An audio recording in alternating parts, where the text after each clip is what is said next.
ራሳችንን ለማሻሻል ብዙ መጽሐፍት እናነባለን። በምንፈልገው ዘርፍ ላይ ብዙ ጥናት እናካሂዳለን። ብዙ ቪዲዮዎች እንመለከታለን። ነገር ግን በምንፈልገው ልክ አስተሳሰባችን ላይም ሆነ አመለካከታችን ላይ እድገት አናይም። ምክንያቱም በቆየን ቁጥር መጀመሪያ ላይ የሰበሰብነውን መረጃና እውቀት እየዘነጋን እንሄዳለን። ታዲያ ዛሬ በመርሳት ለተቸገራችሁ አቅማችሁን በጥፍ የሚያሻሽሉ በሳይንስ የተረጋገጡ 7 ዘዴዎች ላይ እናወራለን። በየመካከሉ ታዲያ የማስታወስ አቅማችሁን ለመፈተሽ የሚረዱ ዘና የሚያደርጉ ቀላል የአእምሮና የሳይኮሎጂ ጨዋታዎች ይኖሩናል። እነዚህ ነገሮች ታዲያ የማስታወስ ብቃትን ለመጨመር ብቻ ሳይሆን እንደ የማሰብና ውሳኔ የመወሰን ችሎታና ችግርን የመፍታት ጥበብንም የሚያካትቱ ጠቃሚ የአእምሮ ጨዋታዎች ናቸው። በዚህ ቪዲዮ መጨረሻ ላይ ደግሞ ተጨማሪ 3 ቲፖች ይኖሩናል። እንዳያመልጣችሁ። ቆይታችን ለሳምንታት፣ ለወራት፣ ለዓመታት ዋጋ የከፈላችሁበትን አንድ ቁልፍ ችግር ይፈታል። ቪዲዮን ከመጀመራችሁ በፊት ታዲያ ይህ ጠቃሚ ቪዲዮ ለሌሎች እንዲደርስ መልካም ልብ ካላችሁ ቪዲዮን ላይክ በማድረግ ጀምሩ። ለዚህ የቁም ነገርና የሐሳብ ቻናል አዲስ ከሆናችሁ ደግሞ ሰብስክራይብ በማድረግ የደወል ምልክቷን መጫን አትርሱ። የሰው አእምሮ ወይም ካፓሲቲ ወይም ሚሞሪ ወይም የማስቀመጥ አቅም ምን ያህል ይመስላችኋል? የእውነት ግን የምንረሳው አእምሮአችን መረጃን የመያዝ አቅሙ አንሶ ነው? መልሱ ቀላል ነው፣ አይደለም ነው። የሰውን አእምሮ እጅግ ብዙ ነገሮችን መያዝ ይችላል።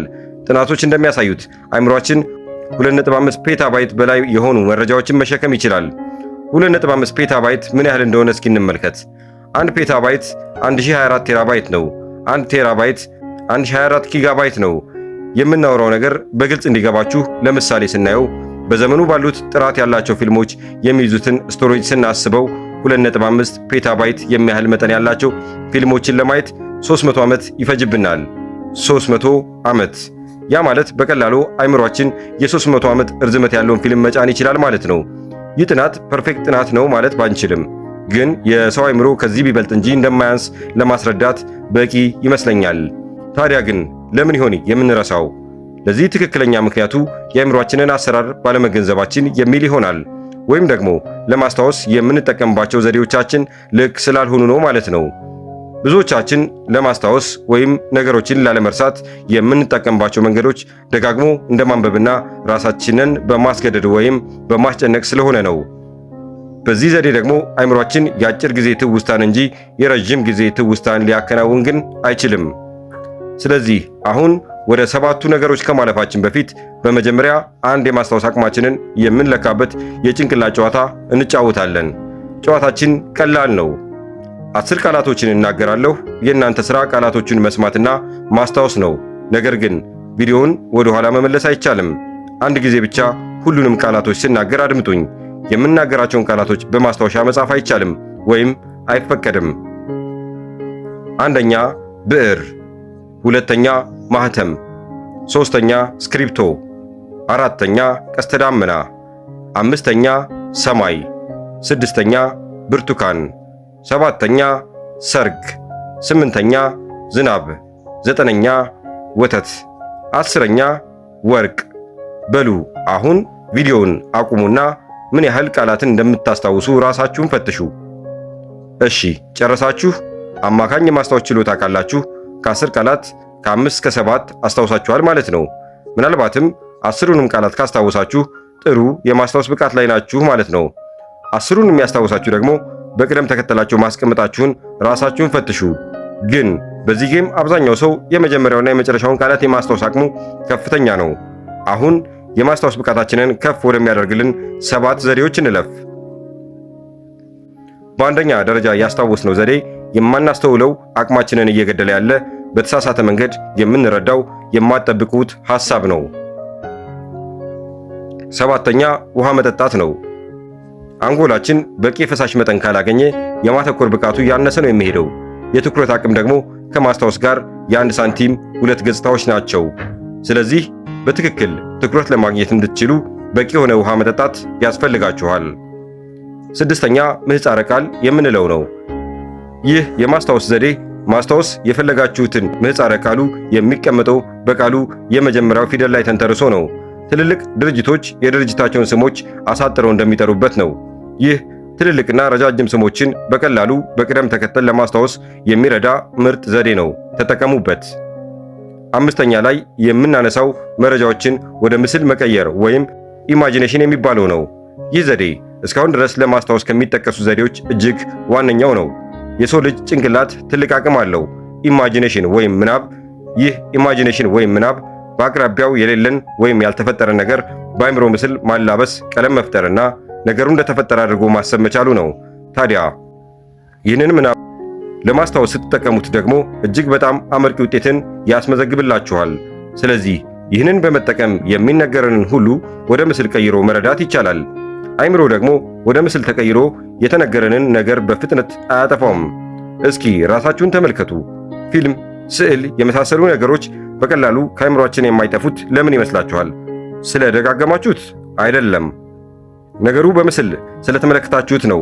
ስለዚህ የትኛውንም መረጃ ለማስታወስ ስትፈልጉ ወደ ምስል ቀይራችሁ አስቀምጡት። ለምሳሌ ቅድም የተናገርኳቸውን ቃላቶች በሙሉ ወደ ምስል ቀይራችሁ ብታዳምጡኝ ኖሮ ቃላቶቹን ከቅድሞ የተሻለ ታስታውሷቸው ነበር ማለት ነው። ስለዚህ ለምሳሌ ነገ መጽሐፍ አነባለሁ ከሆነ እቅድህ መጀመሪያ ራስህን መጽሐፉን አንስተህ ስታነብ በምስል ለአይምሮህ አሳየው። አንደኛ ሁሉንም ጥቃቅን ነገር ታስባለህ።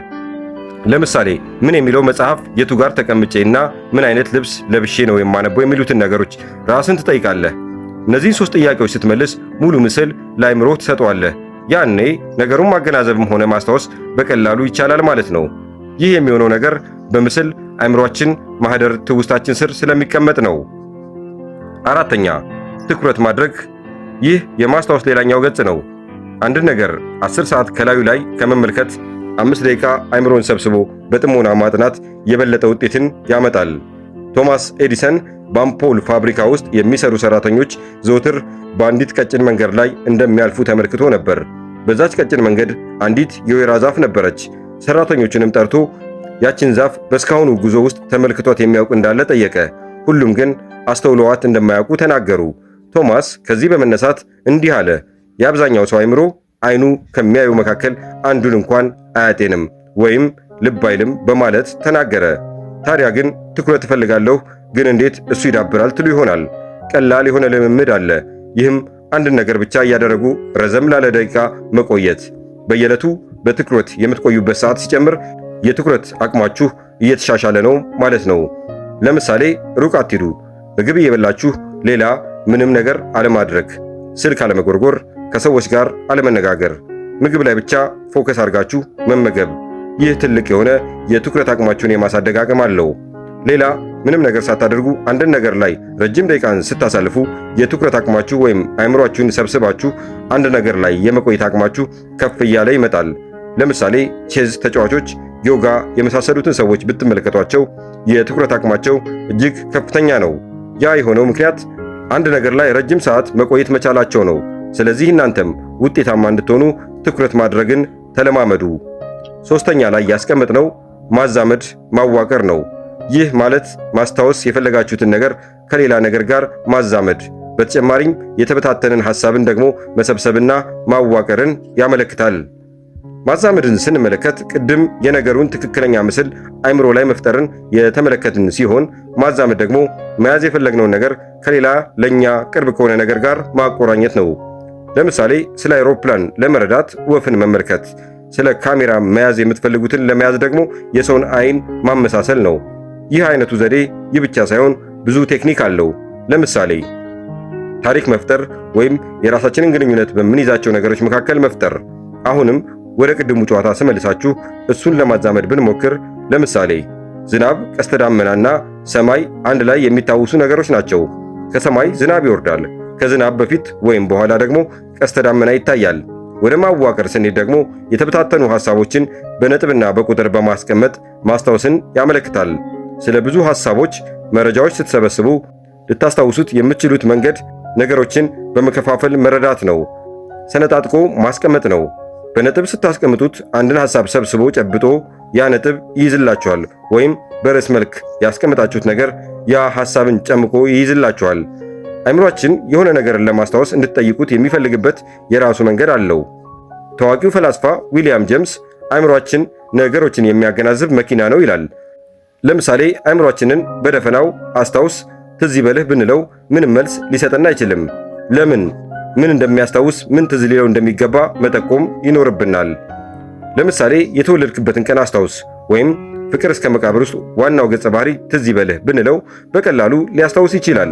ምክንያቱም አእምሯችን የተወለድንበትን ቀን የሚለውን ጠቋሚ ቃልና በውስጡ የታመቀውን ቀን፣ ወርና ዓመት ያዛምዳል። እንዲሁም በፍቅር እስከ መቃብር ውስጥ ያለውን ገጸ ባህሪ የሚለውን ሐሳብ በአእምሯችን ካለው የገጸ ባህሪው ስም ጋር ያገናዝባል። ነገሮችን እርስ በርስ የምናዛምዳቸውን እንዴት አድርገን ነው? መልሱ ቀላል ነው። ትርጉማቸውን መረዳት፣ በሁኔታው ማሰብ። ለምሳሌ ስለ አንድ ነገር የሚከተሉትን ጥያቄዎች ጠይቀህ መልሳቸውን ብትሰጥ ነገሮችን ለማዛመድ ይረዳሃል። አንደኛ፣ ይህ ለምን ሆነ? ሁለተኛ፣ እንዴት ሆነ? ሶስተኛ፣ መቼ ሆነ? አራተኛ፣ የት ነው የሆነው? አምስተኛ ደግሞ ሆነ ያለው ማን ነው? እነዚህን ነገሮች ስታስብ የማገናዘብና የማዋቀር አቅማችሁ እጅግ በጣም ይጨምራል ማለት ነው። ሁለተኛ፣ ስፖርት መስራት ነው። የተለያዩ ጥናቶች እንደሚያመለክቱት ስፖርት መስራት በቀጥታም ሆነ በተዘዋዋሪ ለማህደረ ትውስታችን እጅግ በጣም ጠቃሚ ነው። በብሪቲሽ ኮሎምቢያ በተጠናው ጥናት መሰረት መደበኛ የአካል ብቃት እንቅስቃሴ ማድረግ ለመማርና ለማስታወስ ኃላፊነት ያለበትን የአንጎላችንን ክፍል መጠን ከፍ ያደርገዋል።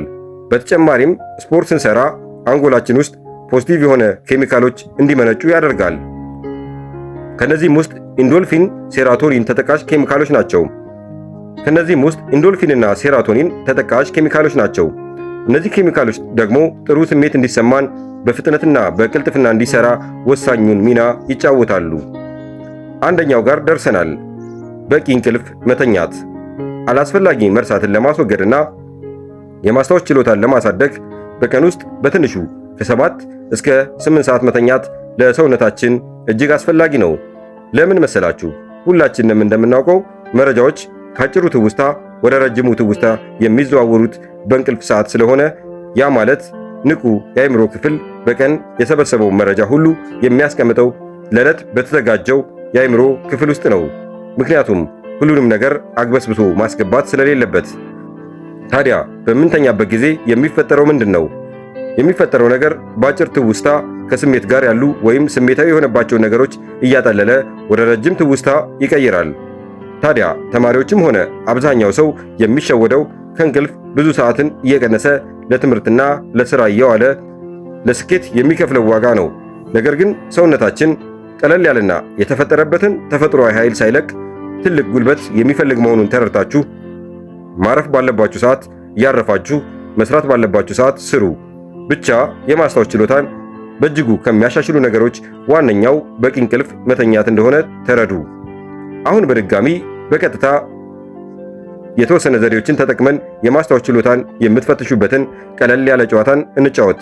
እንደ ቅድሙ ከምጠራላችሁ 10 ቃላቶች አዳምጣችሁ ስንቱን እንደምታስታውሱ እንመልከት። መንገድ፣ መኪና፣ ሱቅ፣ ምግብ፣ ጓደኛ፣ መሳቅ፣ ከበሮ፣ ሚስት፣ ወታደር፣ ረጅም። እሺ አሁን በምስልና በእይታ ተገነዘባችሁ አይደል? አሁን ደግሞ እናዛምድ። እናንተ በመንገድ ላይ መኪና እየነዳችሁ ሱቅ ዳር ደርሳችሁ ከዛ ምግብ ገዝታችሁ ጓደኛችሁ ጋር ሄዳችሁ መሳቅ መጫወት ጀመራችሁ። ከዛ ከበሮ አንስታችሁ ዘፈን ጀመራችሁ። በዚህ ጊዜ የጓደኛ ሚስት አብራው ነበረች። በመሃል ወታደር ወንድሟ መጣ። ወንድሟ ረጅምና ሀገር ወዳድ ነው። እሺ አሁን ለማዛመድ ሞክረናል። አሁን አንዴ ቪዲዮን አቁሙና ለማዛመድ ሞክሩና ራሳችሁን ፈትሹ። እሺ ጨረሳችሁ? አሁን እኔ አውቄ ያሳሳትኳችሁ ነገር አለ። ከተገነዘባችሁ በኮሜንት ላይ ጻፉልኝ። በዚያም ያስታውሳችሁትን ቃላት መጻፋችሁን አትርሱ። አሁን ለመጨረሻ ያዘጋጀናቸው 3 ቲፖችን ልንገራችሁ። አንደኛ፣ ጮክ ብለን ማንበብ፣ በይበልጥ ደግሞ መርሳት የሌለባችሁ ቃል ጋር ስትደርሱ ድምፃችሁን ከፍ አድርጋችሁ ካነበባችሁ የማስታወስ አቅማችሁ በእጅጉ ይጨምራል። ሁለተኛ፣ በመንገድ ላይ የመኪና ታርጋና የሱቅ ስልክ ቁጥሮችን በደቂቃዎች ለመሸምደድ መሞከር። በይበልጥ ቁጥሮችን ለመሸምደድ ብትሞክሩ እጅግ በጣም የማስታወስ አቅማችሁ ይጨምራል። ይህ የአጭር ጊዜ የማስታወስ ችሎታችሁን እያሳደገ የሚሄድ ልምምድ ነው። ሶስተኛ፣ ማስታወስ የምትፈልጉትን ነገር የሚጨበጥ፣ የሚቀመስ፣ የሚሸተት ከሆነ በስሜት ሕዋሳታችሁ መንካት፣ ማሽተትና መቅመስ እነዚህን ነገሮች ካደረጋችሁ ከነገሩ ጋር ጥብቅ ቁርኝትና ግንኙነት ስለምትፈጥሩ በስሜት ሕዋሳታችሁ ሴንስ ያደረጋችሁትን ነገሮች በቀላሉ ልትረሷቸው ስለማትችሉ ይህን ዘዴ ተጠቀሟቸው። የዛሬው ቆይታችን ይህን ይመስል ነበር። ቆይታችንን ከወደዳችሁት ላይክ እና ኮሜንት ማድረጋችሁ ይጠቅመናልና አትርሱ። የምንጭናቸው ተመሳሳይ ቁም ነገር አዘል ጠቃሚ ሐሳቦች በፍጥነት እንዲደርሳችሁ ቻናላችንን ሰብስክራይብ ማድረግ አትርሱ።